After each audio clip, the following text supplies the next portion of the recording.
a great idea. Hold us accountable. We want to be accountable, but give us the ability to solve the problem. Or it just feels like a money grab and you're just shaking us down for more money. All right, guys, kind of a emotional video. So you're going to us, call us, visit the website. All right. But basically, there's the thing right there, man. Yeah, you're gonna be the landlords in Massachusetts. They're pushing it to make the landlords responsible. And also the landlord is responsible for the broker's fee. That is even crazier. And no one's going to be renting to people that call the police. That's just how that's going to work. You know what I mean? Like, no one's going to rent to people that put you in a situation where you're going to be on the government for their behavior, their bad behavior. Oh, this is what you get. This is what you get when you vote a lesbian governor. Welcome to Massachusetts. Yeah, it's fucking crazy. Yeah, it's fucking crazy. Guys, I gotta get out of here. I gotta handle some business. I gotta go meet up with the tenant. Yo, John, can I say something real quick, bro? Relevant to this? I'll be quick. Peace. Give me a response, John. I want to hear what you think about this. I'll be quick. Yeah. As far as that Shedeur Sanders shit, right? And I know yada yada. But one of my favorite arguments that I've heard, John, and there's many, is that the NFL is mad that he has a father, right? That's what the hoteps are saying, John. Think about that poor self-image, that low bar. To merely have a father is like an extraordinary thing, and the NFL hates it. I mean, I don't believe that they believe that. I think that the angle that they've been going at is he has a strong black daddy. I've heard that too. The strong black daddy type shit. I don't believe that. I think that they would much prefer stronger fathers of any race being involved in your children's life, because it would tamp down on some of the bad behavior of the players. So I don't tend to believe that argument. I think that they're looking for something like with the Carmelo Anthony. It was a cleat sharpener. Mm-hmm. That's what it is, John. You know what I'm saying? And in doing so, is like the whole black dilemma. They don't build up the guy who seemingly has some purpose, the Cam Ward guy. He seemed to have his head on right. I don't know if he's going to be good or not. I've never seen him play. Don't care. Right. But he does seem to be trying to do the right thing. He didn't show up with big ass gold chains, some flashy ass suit. He showed up. Seemed fairly humble. He's talked about getting to work. But I think that really goes against blacks. Like, that's harder for them to do. If I were to be fair, they don't want to be like Cam Ward. They want a nigga like Deion Sanders to be that boy, that representative. Mm-hmm. That would validate their behavior. Cam Ward acts like a white man. Yeah. In their eyes, right? In their eyes, he acts like a white man. In their eyes, exactly. There's some videos, and you may have seen them where, and I'm going to show one. Let me see if I can find it here. I know I have it. I need to look for my email. Cam Ward. I probably put it on this shit. Let me see.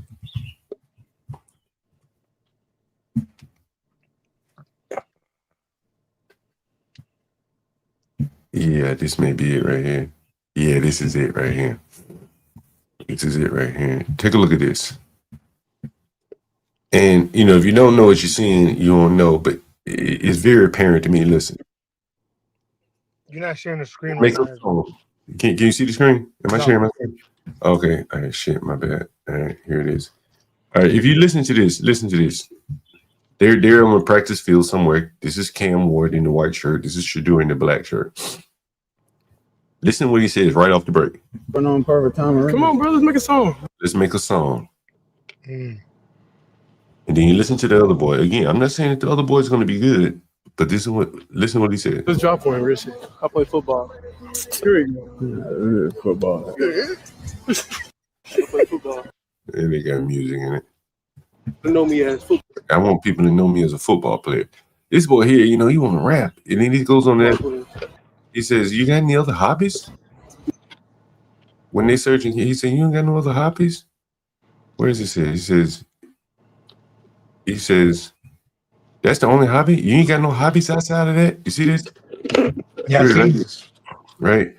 And, you know, this boy has hobbies or interests, I would probably say, that really don't include football. You ain't got no hobbies outside of that? He ain't got no hobbies outside of that. And this boy here saying, hell no, nigga, I want to be a football player. Right. And, you know, in fairness, man, you know, the blacks oftentimes they'll be doing something, but they're not necessarily committed to it. Their mind is somewhere else. It's been talked about in books over and over. And so Shedeur has one foot in the football on the football field, and the other foot, you know, is in the rap studio. And the people that are really about business, they see through that shit. They want football to be your hobby, your passion. Shedeur's passion is rap, and he's just more or less shepherding into the football world by his daddy. And so there's a big difference there. Yeah. And I think blacks see in themselves more Shedeur, not Cam, right? They want to be half rapper, half football player. Yeah, and that's really what it is, yeah. I mean, but my point being, John, that I've heard them argue that like often too, several times, that because he has a father, and I'm with you. It's the same thing as the stake, right? The tent stake. But even just to say that, right? Oh, because he has a father. What a poor self-image. What a low bar. Yeah, it is. Can you picture it, John? Can you picture these white men in suits talking about Shedeur and be like, no.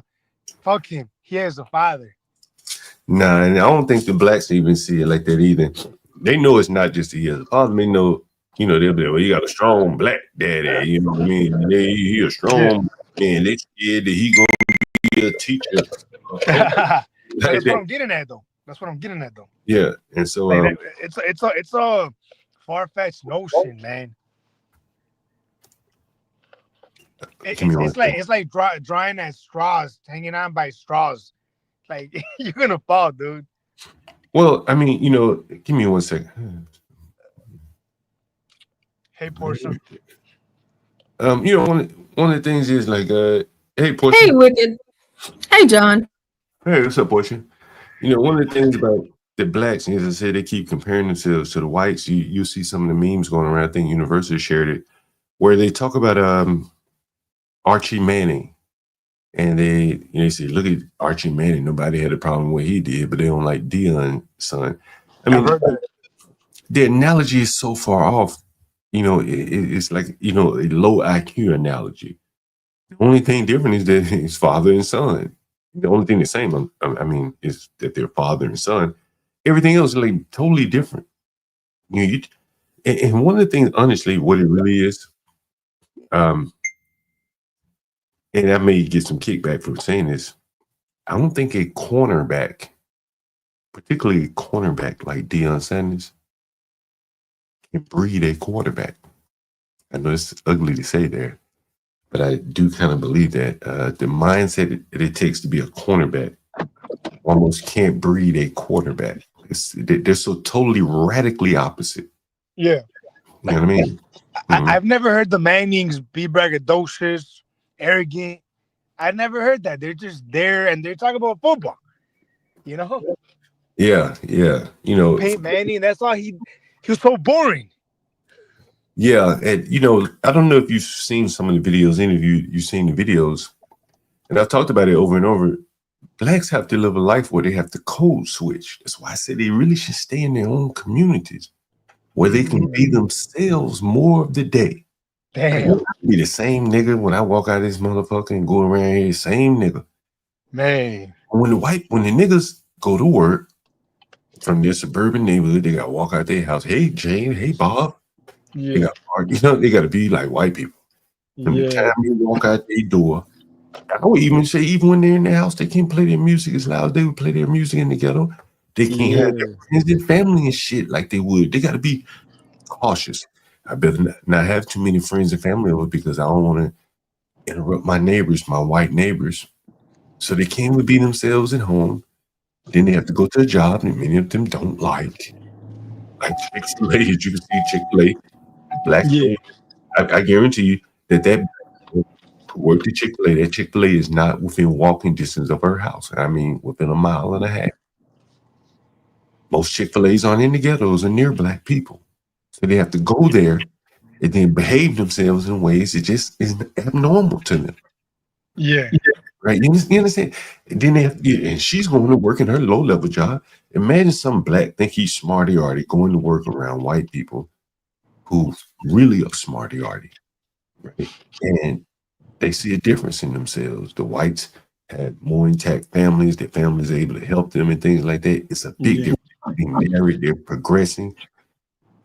I've told you, even the richest black neighborhood here in D.C. in the 20 years I've been here has gone down.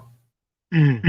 You understand? They couldn't build it up. The blacks with money moved the fuck away.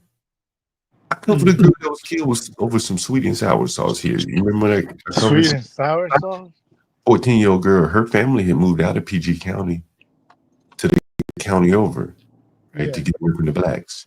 Yeah, I heard. So that means her family was doing fairly well, but she wanted to come in and hang with the ghetto blacks, her friends, from where her, where she may have lived at some point in her life. She became friends with these people. And then they ended up killing her, probably out of jealousy. She was a cute little girl, came from a decent family, probably in a nice house. The black girl that killed her, probably some, not so attractive, dark-skinned black girl. And that's probably what happened. Yeah.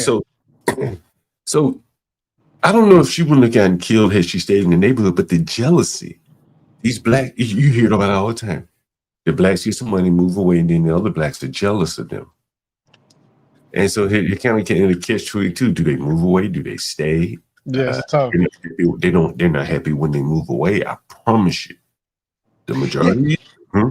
You make a great point. You make an interesting point, John, right now and before. It reminds me, right now you're saying that just stay in your own community where you could be you. You don't have to code switch. And before you made a point about how you could move to their community, white folks' community, but you don't want to be tried by them in a jury pool. I mean, you moved there. Yeah, right. You could have been tried in your own community where they could feel you more. Right. Or you may not have had to kill the nigga. Right. You had to kill the nigga if you've been in your own community. Right. The things just work out a little different. But when you're outside of your own community, the misunderstanding, the jealousy, the envy of one group over the other. Again, this boy was not, we're talking about Carmelo Anthony now, he was not wealthy. He was not well off. His family had a job. His dad worked. His mother did not work. They probably were scraping by. I promise you. These were not people that were world beaters. They were scraping by. You can tell that because they were renting. They didn't dare go out and buy a house. And so here they are, living amongst people who are probably much more affluent than them. And that boy sees it. He feels it. Every day he goes to school, he feels it when the parents come and pick on him. He knows where those kids live, things like that. He probably would be the top dog among other blacks. But among white, inferior. Again, stay in your own community, man. You can deal with these type of problems better in your own community. Then you don't have to worry about, as you said, being judged by them. Right. You think about like all the taxpayer money, right? Like these blacks are paying income, property taxes in these white people neighborhood while hating them at the same fucking time. You building them, right? Aren't they paying to build up their cities, their streets, their roads, right? Right. Wouldn't that money be better served in their own communities? If that's what they believe, they'd be much more comfortable there. Yeah, you would think. Right, stay there, man. They're in a tough spot, man. They're in a pickle. You know what I mean? Yeah. It's one of the reasons why they're in a tough spot is I have children, and the children is the biggest issue, man. The blacks can't figure this shit out because they're so hell bent on education, which basically makes them dependent on the government, right? But at the same time, that same educational system that they're dependent on is not working for them. They're too afraid to just break the welfare dependency on the schools altogether and just take a chance. If Donald Trump said, what did Donald Trump say the first time when he was talking specifically to blacks, he said, "Nigga, what the hell you got to lose? You're at the bottom. You're at the bottom, Damn.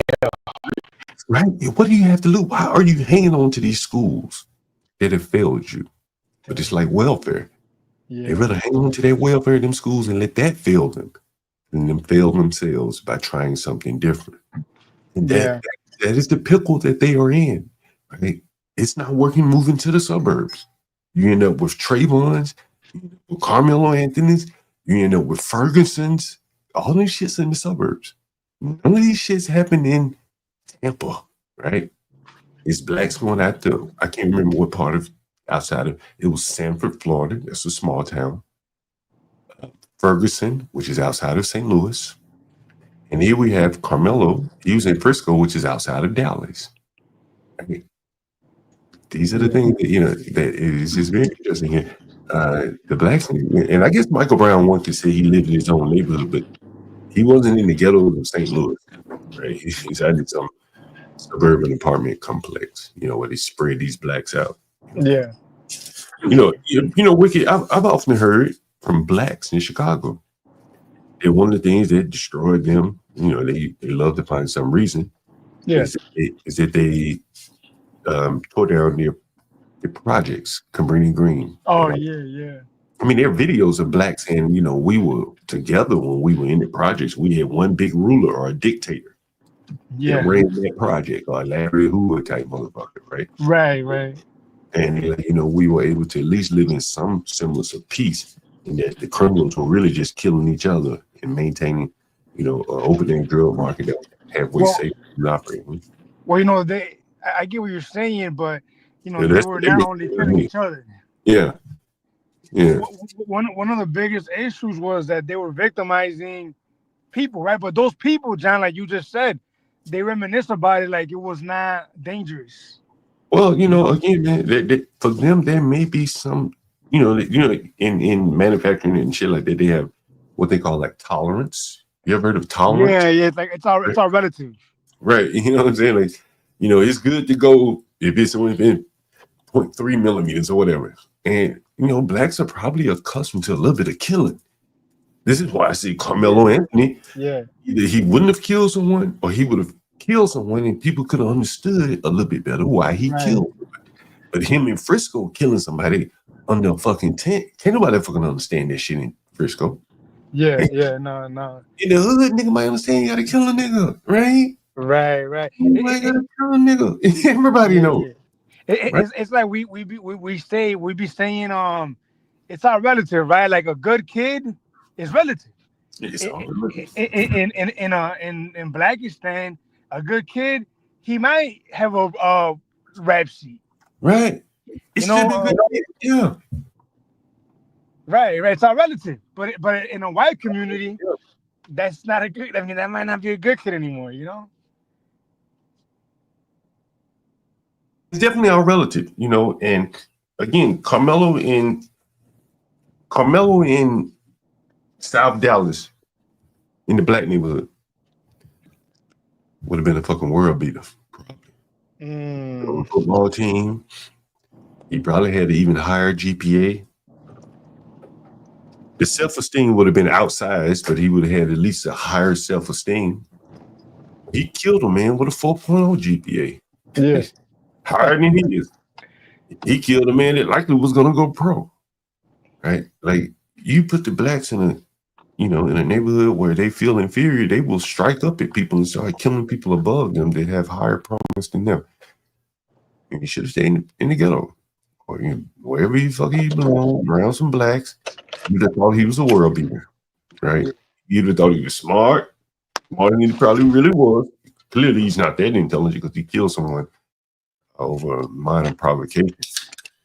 But these are the breaks. We can't keep your own communities there. Hey, Wicked, I got something for you though. I want to share this with you. You probably heard about this.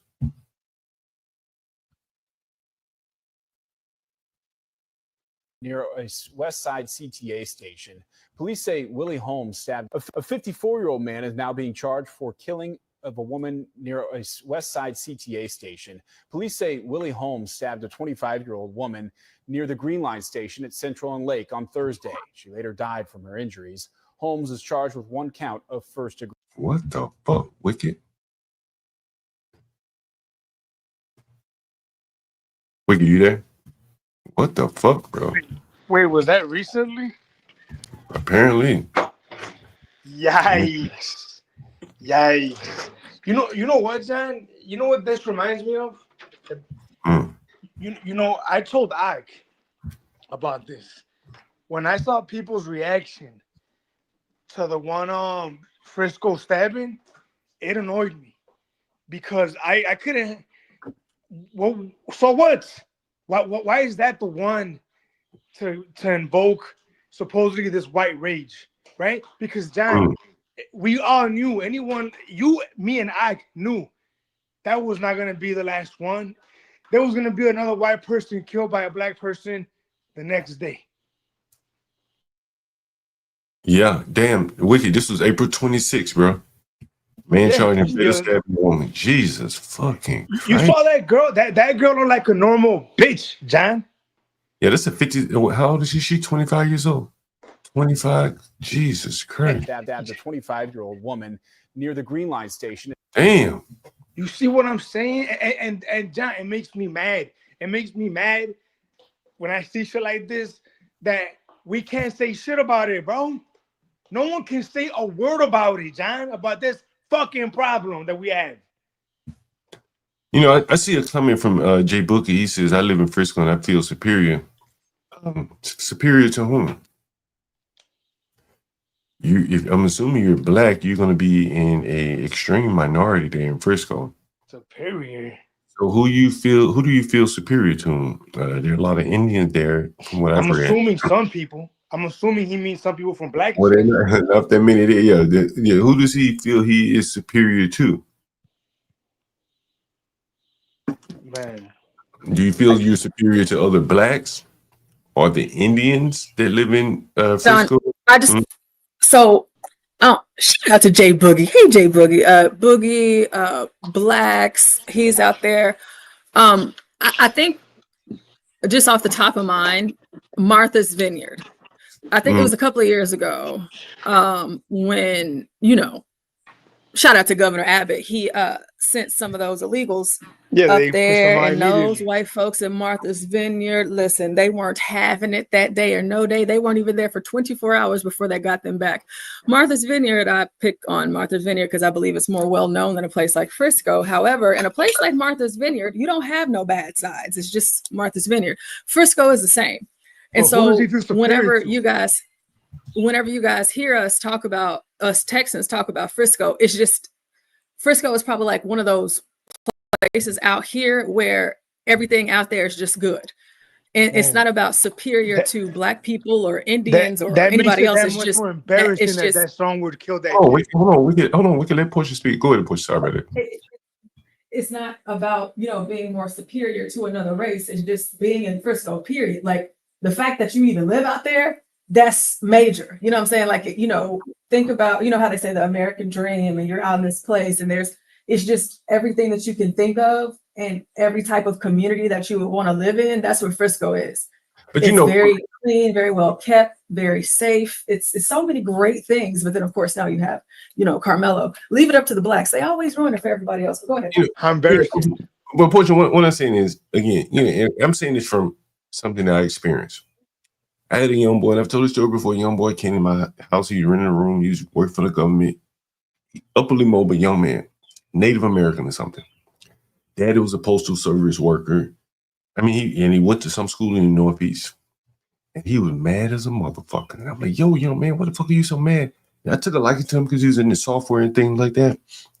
And he felt like, these white people had it better than him. His dad was just a mail worker, mail carrier.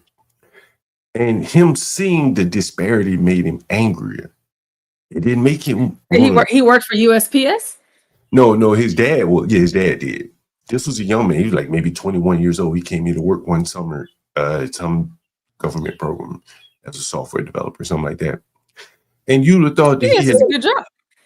Well, but Now, if you live in Frisco and your dad is a UPS, I don't know, shipment manager. I ain't gonna say a poster. I mean, I don't know, but like John, let's say dad works for USPS and mom works, at DBU or something like that, or mom works at SMU, Southern Methodist University. I mean, two income households. You get a lot more out of that. A postal service. Well, first off, Carmelo's mother did not work. Secondly, they were renting. Third, I guarantee you there's some people with some big ass houses in Frisco, much, much bigger than goddamn Carmelo's. They can get lost in their houses. If the average house sale is 600 something, 70, right at 700,000, that means there's some $2 million houses out there. Carmelo probably lives in a $600,000 house. You go to school, these kids got fucking brand new ass Lexuses and whatever the hell they drive. And he got, maybe he got a nice car, but not as nice as theirs.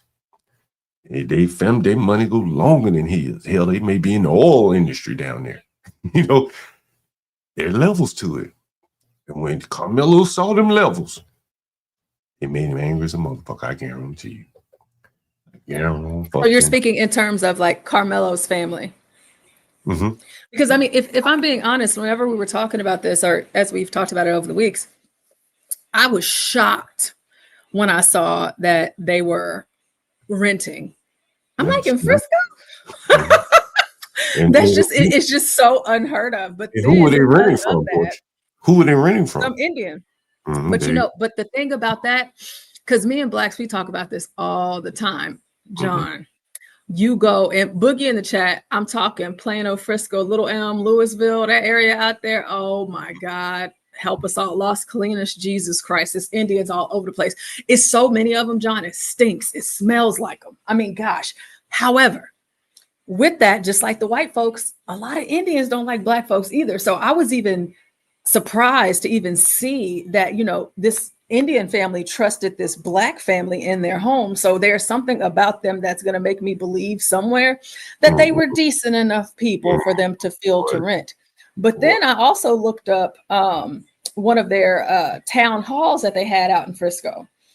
And it was a conversation about bringing, like affordable housing or affordable apartments.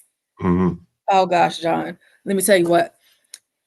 It seemed like the whole of Frisco was at that town hall. Every single Hispanic person, every single Indian, if it was Osama bin Laden, Black, white, everybody was just like, absolutely not. That is not. No, they all shut it down. Well, let me ask you this, Portia, since you say that. What side of the debate do you think the Carmelos would have been on as it relates to building affordable housing in Frisco? Answer me that question. Then you're gonna be coming around to what I'm trying to explain to you. Hold on. What do I think that John, they wouldn't have been for it. They know what time it is. Who? The Carmelos? Shit, they're renters. I know, but still, even though they're renters, John, like a lot of times Black people, like whenever they find themselves in that position, they then begin to pick up this attitude of, oh, I'm better than you. Or, I got like Jasmine Crockett, I got my Louis Vuitton glasses and my sweaters and they start to be on this bourgeoisie tip. And so, they don't want them out there either. Because they want to be the token Negro that has that difference from the other Blacks that ain't renting, that actually have home ownership. I'm going to say if they owned it, maybe. But by the fact that they were renting, they were in such a small minority, they wanted some other Blacks out there. The boy had the Black lingo. Where the hell he get it from? He had to go get it from somewhere. Jahai said gatekeepers. That's what John, I'm seeing like on some gatekeeper type stuff. Like, no, And John, you know what too? The way that this family is moving, even right now, and all of this, even to have Dominique Alexander as their representative, one thing that they probably didn't want people to know to include their family, John, is that they was renting that house. I bet you on everything I know to be true, they told everybody they bought that house. See, now you're getting to what I'm saying, Portia. Like, I bet you he was the only one going to school out there renting in that neighborhood. Guarantee you. Right, probably the majority of them kids go to their school got big, nice houses that their mamas and daddies are buying. There's a lot of oil. I could see some of them motherfuckers being in the oil business. Their daddy being executives in the oil company, shit like that. Like, there's a lot of money down there. And this boy here was renting. in a city where a lot of people are probably buying, in a neighborhood where a lot of people probably buying. You can't tell me I you wish didn't- Blacks was here because I'm telling you, for the life of me, that is still even talking about it right now. I mean, like John, seriously, for the life of me, like you can rent a house in Frisco because it just seems like so like what you can do that. I mean, like whenever I used to actually work out in Plano, Frisco, so the hospital that they took Austin to, I used to work at that hospital on the ED when I was a paramedic, and so I'm currently very far away from Frisco. However, I would drive from where I am out to work. And so I was there so much because of my shifts. And so I rented, I got an apartment. I took a lease on an apartment out there. And so, but at that time, and this was years ago, like my lease was like for Texas at that time, it was like what, like $1,900 a month. And that was just the rent. And that was all the way back then. So it's like I can't even begin to imagine what it is right now just to even get an apartment out there. Well, they were only paying they were paying a little bit under $4,000 for a nice size house there. It was at 4,000 or 5,000. I can't remember how much it was, but still, she doesn't work. So what does he do? Someone said car dealership or something like that. Car finance manager. I don't know. But I don't think they were, very wealthy, well off. I think, they were just. John, what is this? Jahai says this kid was not the average Black boy. His family gives all boule vibes. What is that? Yeah, well, yeah, it's kind of like a Jack and Jill-ish type shit. I disagree with that. The reason why I say it is because they wouldn't, a family like that, if you're boule-ish, they don't go to Dominique Alexander. They don't even know who the fuck that is. And once they heard him speak and started asked to represent them, they said, "No, just beneath us, right?" These are probably just middle class Blacks, maybe at a decent job or something like that. And let me see if I still have this picture. Did y'all go through that? Let me see. I put it up here for you guys. Oh, here we go. This is only what 2, 4, 6, 8. This is only 8 of his mugshots. Oh, hold on. Is it 2, 4? So 10. He has tons of them. It's like 20 of them. And Portia, so like to your point about them picking him. Right, I mean, just the point of them having him speak on their behalf is just. And then go to South Dallas, right? They had to go to South Dallas for that press, right? Remember that? That's not in Frisco, right? Fish says boule don't rent. That's right. I'm gonna have to go to Urban Dictionary and look up boule. And John, what did you say about South Dallas? What happened in South Dallas? They went to South Dallas to do the press conference. They left Frisco and went to the nigger part of the town. That's what they did, right? What, they was in Oak Cliff? Yeah, it was in South Dallas. The NGAN is in South Dallas. We looked it up on the stream. It's like a warehouse. Yeah. So yeah, that's. And see, I gotta address this. It's not surprising that they rented from Indians in a nice neighborhood. I've explained this over and over. You put it all together, what I've been saying. All these people coming here from other parts of the world, particularly third world, China, India, to a lesser extent, Africa. Yeah, I'll show you this right here. Let me see.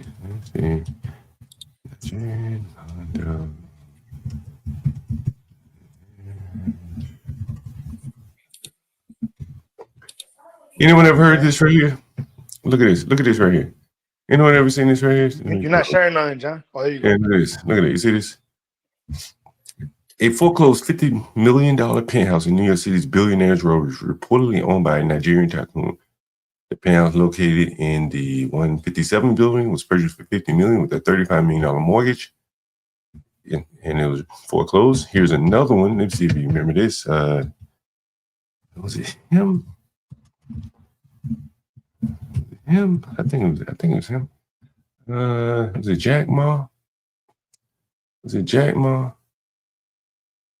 Yeah, Jack Ma. Anyone remember what Jack Ma did? Anyone even know who the fuck Jack Ma is? Anyway, so Portia, as I'm saying, the reason why I think they probably were renting from Indians is, a lot of these people coming here from third world countries, they have what I term it hot money, and they dump it into real estate. And so you got a lot of money, you dump it in real estate, fucking rent it out. Who cares? You just want to get your money out of the country. And That's probably why the blacks ended up renting from these Indians, who probably didn't even have a fucking mortgage on the property. So it was all going straight to the bottom line there. I guarantee you that's it. Guarantee you there. John, my point remains, John. I have no idea why that stabbing even fucking matters to the extent it does, John. Say what? John, you just blew my fucking mind, bro. You just blew my fucking. I had no idea about that stabbing on Friday. I just googled it, John. Shit about it, John. Yeah, what? What'd you say? The what on what? The stabbing in Chicago, where the brother killed the white bitch. Oh yeah. You blew my mind, John. I had no idea, right? So I just Wicked, googled are it. you okay? So I just googled it, bro, and there's minimal information about it, John. Yeah. That's Why, crazy. Right? bro? Why? Mm-hmm. I'm so tired of this bad upside down world we're living in, John. Yeah, it is kind of crazy. It is You know what should do? You know what should happen to that brother, John? Me and you both know what should happen to that brother, John, right now.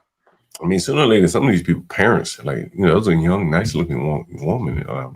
A normal girl. Yeah. John, me and you both know that he should be hung right now, literally. I mean, some people are not going to keep waiting on the justice system. I imagine this man had a lot of long criminal history Man, here. you know he did, big bro. God damn. Yeah, that is. Well, John, I didn't know about this until you said it, where exactly where the press conference was. But I will say to Jeff Metcalf, that's a brave man, thankfully, we had daylight savings, whatever, spring forward, whatever. He went out there. He went. And hey, there's certain parts of South Dallas that are just okay. At certain hours of the day. Now, if you're not from here, you're not going to know where to frequent and things like that. But, shout out to Jeff. He went to places, a lot of places that I would not go, especially at night. So I think I've been to Oak Cliff. Where is DeSoto, Portia? I've been to DeSoto. Is that close? Oh, God. Yeah, DeSoto, yeah. Yeah, DeSoto and Oak Cliff, yeah, they're neighbors. Yeah. No, I'm sure I've been to Oak Cliff then, because I know a guy. Yeah. If you've been to Oak Cliff, you've been if you've been in DeSoto, you've been to Oak Cliff, yeah. Yeah, I mean it wasn't. You start, branching out a bit. You got Duncanville, Richardson, all of their surrounding Negro areas. And then I worked in Addison, and that shit's like night and day. Right, that's just like night and day. Oh yeah, but how long has it been since you've been to Addison? I don't know if Boogie is still in the chat, but Addison, I will still regard Addison as a place where the Negroes haven't ruined it yet. Not yet. It's just like, Addison is one of those places where those of us that don't live in the whole Dallas region, more cultural places, you can actually hang out with Black people, not N-words, and you're going to have a really great time. You have Frisco. Frisco is just, again, it's super nice. You got far north Dallas. There's so many different things that you can do. But the way that they even do the law out there is night and day from what it looks like in Oak Cliff. Like, so if you call 911 in Oak Cliff, they might not come right when you want them. But in Frisco, Addison, Plano, what else is out there? I mean, gosh, I don't know. It's so little. It's just so many. The Colony, all those different places. They'll come when you call. Type of place. Hey, something I never had before. It's like a cactus margarita or something like that. I said, "Oh shit, this was pretty good, right here." Some kind of cactus. Mm-hmm. That's pretty good. That was pretty damn good. Right there. Damn, Portia. I know you heard about the law in Massachusetts trying to pass about the landlords. Man, that's crazy. Once those laws get to pass, and they'll pass them all over the place. And what was? Tell me what that, because I saw it so basically, a little bit earlier, but they're basically saying that if your tenants call the police, like my tenants did the other day, they're gonna start billing the landlord for that shit, charging the landlord. And I would imagine for them coming out. Right. And I imagine the logical leap, if you're going to make a logical leap, is that they're going to declare your property a nuisance and take it from you. That would be the logical leap, kind of like a building or business. You own a nightclub and you police kept coming to the nightclub, they would sooner or later close you down. So I can imagine that would happen with real estate as well. So that'll be on the horizon there. I can imagine. So is that like a new thing for you guys? Because like it's in Massachusetts. A lot of times they get to roll it out, and they'll roll it out in New York or California or Massachusetts. Those are like the petri dishes of all this shit, and so they get it going there. And then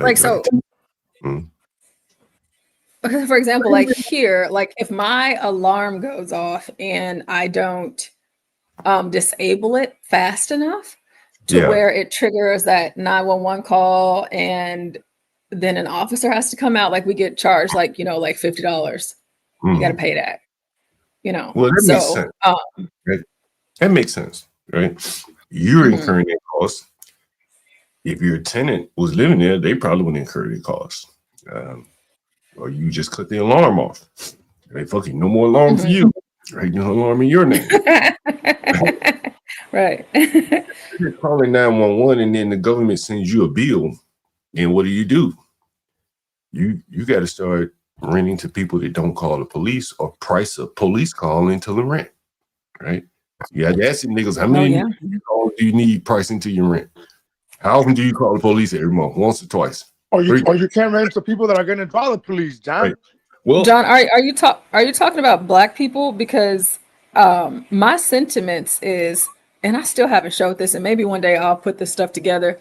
And Universal Jones, if you're listening, you actually live out there, so you could actually give like the whole entire layout for us. But like the George Floyd zone, no first responders allowed. So I truly believe, since a lot of Black people in these areas, they don't want them, they should just go ahead and just stop, having their services there. So you won't have to worry about that, John. Well, I can imagine that they would probably start rationing them off. Get rid of them. If you keep calling the police and never pay for the police, because I done billed you 3 times. Now you didn't pay me for the last 3 times. I'm going to slow my roll on the 4th time. And the people that rarely ever call the police, shouldn't they get priority? If they pay every time the police come, if you're rationing in that fashion, then you should ration off the service itself there. So it's a lot of ways. But John, but do you understand what I was like? John, if you think of it, you got these Negroes all about the place. And one thing, even like to a lot of the things that you were showing earlier, which is why I started to put some links in the back for you, it's like, I'm telling you, like for over these last 4 years, and I know a lot of you guys here, y'all know me. And so I said it in the chat, but I'm going to say it out loud.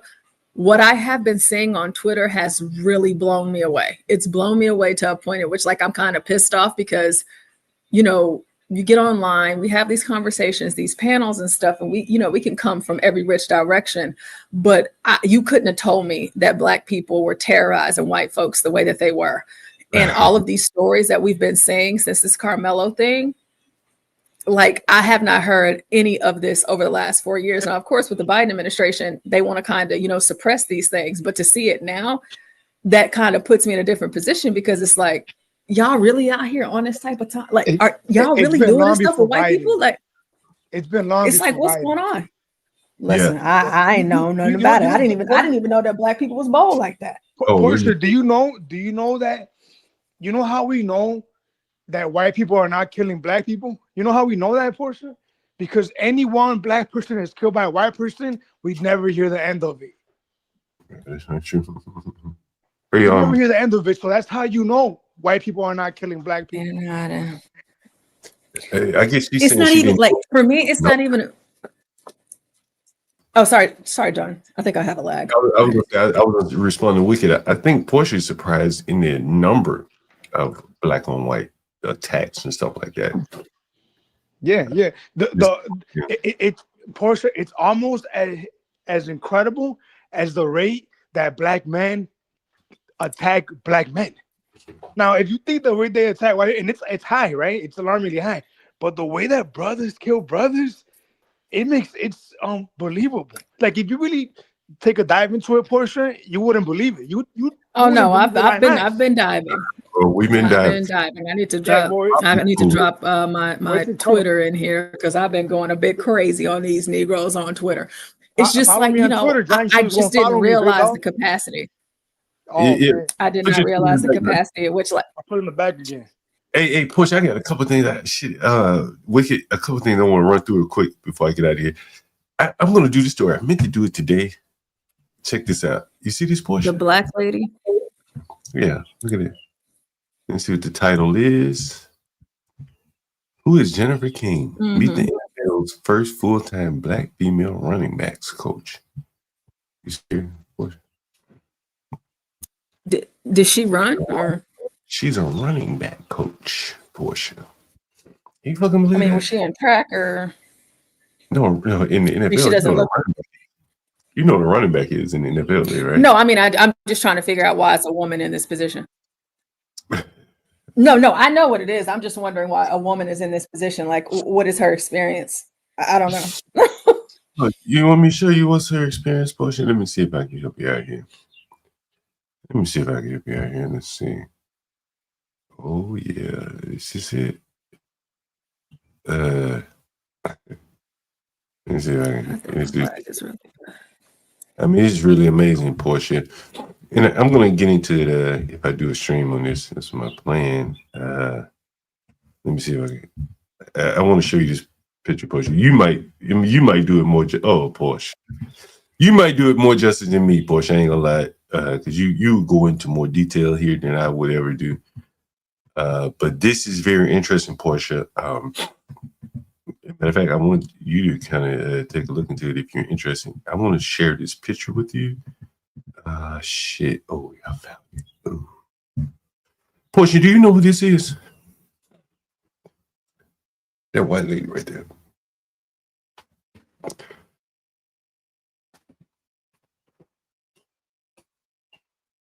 You know who that is, Portia?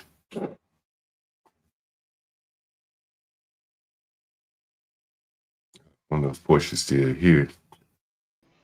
Oh, sorry, I was muted. Yeah, I'm still here. Like, I don't know. That looks like two black ladies. I know you said. If Wicked was here, he would know. If Wicked were here, he would know it for sure. Tony Preckwinkle. Google Tony Preckwinkle. Google her, and you're going to be amazed to see what you find there, Portia. And remember, this is an NFL coach here. Tony Lynn Preckwinkle is an American politician and the incumbent county board president of Cook County. Okay, she's out of Chicago. Out of where, Portia? Oh, Chicago, straight up out of Cook County. And what is she known for, Portia? I mean, she's held this office since 2010. Is she gay? Is she? Oh Lord, hold on, wait. Who is Zeus Prewinkle? Oh wow, her husband John. This is an Asian man. They've been married for a long time. Google Lori Lightfoot and Tony Preckwinkle. See what you come up with. Hold on, John. See, like you're always a few steps ahead. For those of you in the chat, this woman, her husband is this Asian dude named Preckwinkle. I don't even know where this last name comes from. Maybe he's mixed. I have no idea, but he plays the flute and he runs every day. Okay, he's healthy. His wife looks like she doesn't match him, but that's okay. So let's go ahead and look at Tony Preckwinkle and Lori Lightfoot. I'm kind of scared of what I'm about to see, John, but because you asked, let's go ahead and go there. In 2019, Lori Lightfoot and Tori Preckwinkle come together. Lori Lightfoot wins historic runoff, becoming the first one-on-one. Did she run against Lori Lightfoot, John? I think so, yeah. She's like in charge. She's like in charge of the schools in New York. I mean in Chicago, sorry. Oh, she did. She ran against Lori and she lost. And so she basically undermined Lori while she was in office. She's in charge. She used to be in charge, I think, of the teachers union in Chicago. And so the blacks control like the teaching union, the Hispanic control like the labor, and the white people control the businesses. And so they had their black in there, but they were at odds with each other. So they undermined. Well, this woman was accused of undermining Lori Lightfoot.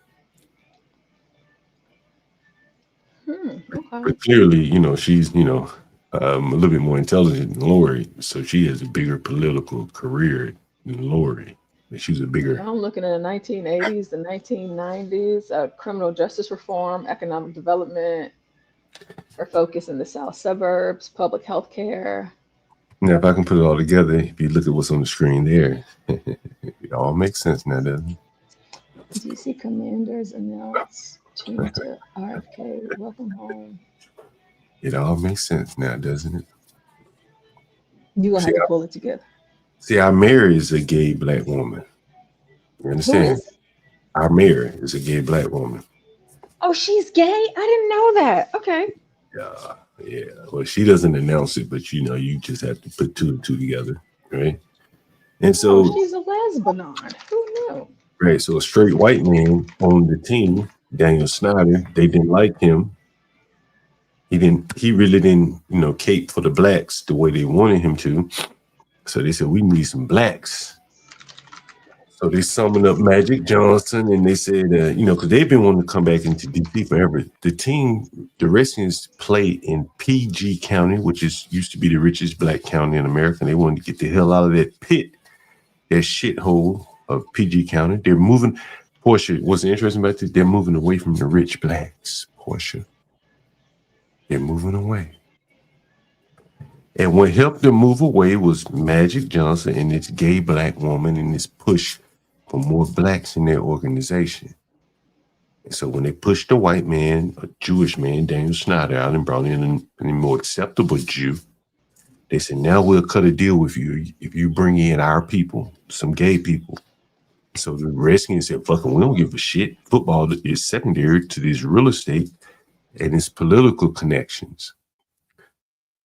So they brought on a gay football coach, and they were rewarded with a $4 billion sports stadium inside of DC. They've been trying to get this shit for 20 years, Portia. But they didn't like the white man. He wouldn't kowtow to all that shit they wanted him to kowtow to. So now they got a new owner who don't give a fuck about money. He just, in terms of the football team, he want that real estate in DC. So you put any kind of niggas in charge. You want some niggas? Magic. You want a gay nigga? Anything. I want that real estate. Y'all can have the football team, niggas. Give me the real estate. And that's what you're seeing here, all put together, portion. Right there. Yeah, that's kind of crazy. It's just always so many moving parts, seems like. The bigger thing with portion, they tried it in the black community. And it didn't work. It didn't work. And then the blacks held it over their head as an extortion to come back into the white community. They're moving into a white community now. Like, there are very few stadiums in a white community not downtown. They're moving into, basically the houses in this neighborhood where they're moving are like Frisco, Texas prices on the water. All of our stadiums will now be on the water, the soccer, the baseball, and now the Redskins. And they had to, give up a few LGBT seats to get it. And they did it, and our lesbian mayor made it happen. Do y'all still call them the Redskins there now? Or do y'all still call them the Redskins, or y'all call them like the Commanders and stuff? Well, they call them the Commanders. I call them the Redskins out of spite. But yeah, they had to change the name too. Yeah. There's a clip of Darryl Green. Let me play this. It just goes to show you how blacks just go along with anything, Portia. Let me see if I can find this shit. This was, I played it once on the screen. That's why I don't call them motherfuckers that's why I don't call them the Commanders. Let me see if I can find it.